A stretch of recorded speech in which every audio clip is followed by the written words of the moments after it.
Is Denver worth it in 2026? A lot of people are asking me, should I move to Denver? Well, I hate to tell you, but there are 7 reasons why I think you shouldn't do it. Number 1 that I find most people moving here is the outdoor lifestyle. A lot of people get really excited about the hiking, biking, skiing, snowmobiling, all of the Colorado activities, and of course the 300 days of sunshine.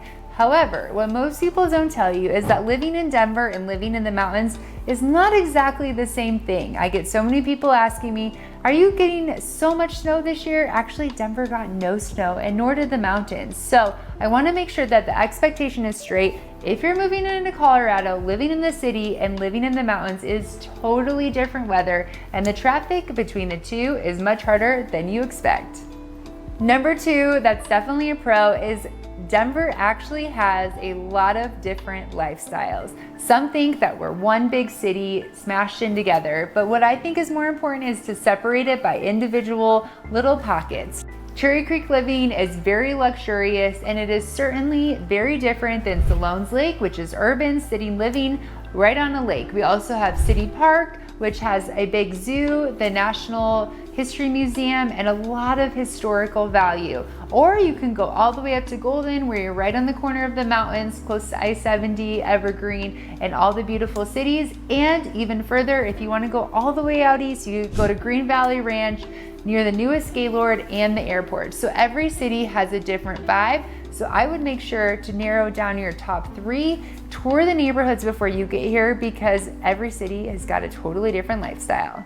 Number 3, buyers have a lot more choices than they actually used to have. When a lot of people were moving to Colorado in the pandemic area, properties were flying off the market just like that. But what most people don't know is we have a boatload of inventory in our Colorado real estate market, and you can be super overwhelmed by the plethora of options. So if I were you, before moving here, narrow down the neighborhood and then narrow down the style of house, because we have historic, we have ranches, we have 2 stories, we have contemporary, modern, mid-century, new construction, you name it, Colorado has it. There's a lot of home style options for you. Number 4, and this is probably my favorite, and I always say it, Colorado has 300 plus days a year of sunshine, and so many people move here because we actually have 4 seasons. Of course, you've got the summer, which is beautiful, but this last couple of years it's been 80 to 90 degrees. Then you get into my favorite season, which is fall. You typically 50 to 70, which is the perfect weather and the most beautiful peaking leaves you will ever seen. And then of course, yes, it snows in Colorado, but it doesn't get down much below 30 to 50 degrees, and the sun rolls out and the snow melts the same day. And spring, it turns back green and Colorado becomes beautiful again. Number 5, we've got a strong culture. What so many people forget about is that we have so many amazing outdoor amenities, from Red Rocks to the Gaylord to Paramount Theater in downtown to breweries and nightlife, and we actually have a lot of Michelin star restaurants. Colorado is booming with incredible entertainment, and it's definitely one why I see a lot of people move here. Last but not least, Denver has always had a long-term appeal. We've got Denver International Airport, which makes it really easy to pretty much fly nonstop to anywhere. But what I think more important is that Colorado has always been a desired place to live. People always come in, they start here young, often being a 5th generation Colorado native. I find that a lot of people move here before they have kids, and then they just realize that it's maybe more expensive than they thought it was gonna be. So I see them moving back Midwest to have their family help them raise, because of course you need a tribe to support that. But more importantly, I think people move here for the lifestyle, and I think that's what's so special about Colorado. And one of the biggest pros is that it is a full encompassing lifestyle, from outdoors to entertainment to restaurants. I mean, you really get a full 365 days, as much as you want to be outside, and it's pretty freaking incredible. Alrighty, we are on to the cons, and this is one of the things that you're gonna have to watch for the rest of the video, because there are so many on why you should not move to Colorado. Number 1, and I think this is probably the most discussed, is Denver is so expensive.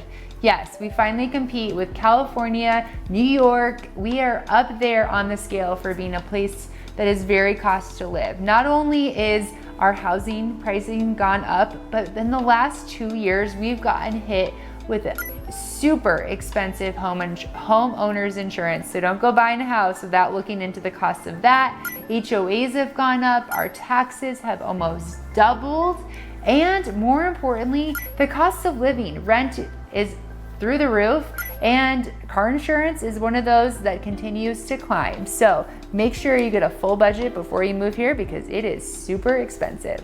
Number 2, homeowners insurance. Again, I know I briefly touched on this on the number 1 category of it being very expensive, but what I don't think most people understand is that Colorado is the number 1 place for auto theft. So car insurance is going through the roof, but even more importantly, homeowners insurance has gotten insanely expensive.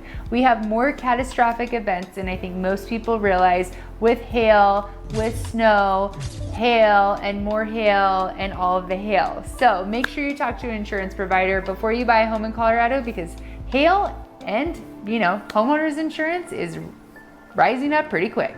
Number 3 is traffic, and I could just laugh out loud at this one. When I moved to Denver back in 2006, it was comical. I could pretty much get anywhere in 20 minutes, anywhere in the Denver central area. And now I guarantee you between, let's call it noon and 6, you're looking at an hour to commute across town. So all those California people that complain about traffic, or New York, I'm sorry, but Colorado is one of the worst places for traffic.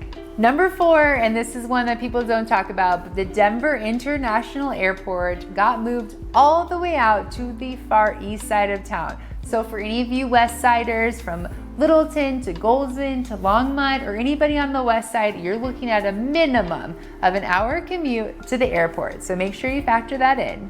Okay, we're making our way up there. Number 5, and I'm sure you've heard about it, the weather can be actually pretty hard on your house and your car. From hail, like I said before, we also get a lot of freeze and thaw and snow melts, but more importantly, the wildfires are hitting Colorado hard. We've had one of the driest winters we have ever had, and I've seen in my entire lifetime, which is almost 40 years, and it's really important to keep in mind that wildfire season is real, and this year it's really, really bad. Number 6, and this is a very controversial topic, so I'm gonna tread very lightly, but a lot of people ask me, how is the crime in the city of Denver? And what I will just say very casually is that I would look into your neighborhood at several different times of the day, from morning to afternoon to late evening. Talk to the neighbors, because they're the ones that are going to give you the true crime of what's actually happening. And more important, it's just a city, so you have to take that into consideration when you're buying or selling real estate. Number 7, and the last one I'll discuss so I can scare you away from moving to Colorado, is the job market. Yes, our Colorado job market is actually declining based on the other stats, or statistically year over year. I think the biggest challenge from COVID to now is a lot of millennials, or most generations, were actually enjoying working from home, so they're having a really hard time getting back in the office. With my commercial real estate background, I am aware that there's over 3 million square feet of vacant office space in the city of Denver, and it is very important for us to get people back into the office so we can have job productivity go up. And more importantly, I think it's really important to understand that our job market is not as strong as it used to be. So if you're looking to move to Colorado, I would make sure to line up a job before you get here.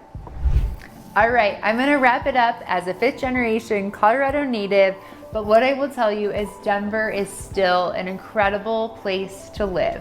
A lot of people move here for the outdoor lifestyle, the day-to-day living, and honestly, it's one of my favorite places to be because it's a thriving, beautiful city. But what I will say is make sure you have all your ducks in a row before you live here. Look into transportation, look into insurance, look into the cost of the homes and the rents and all of the things that go into it. And more importantly, look into the neighborhoods, because every neighborhood in Denver can feel very different, and it can change your experience on how you live here. I'm Kayla Schmitz, the Aspen Collection, your Colorado real estate expert, and I will always be honest with you on why you shouldn't live here.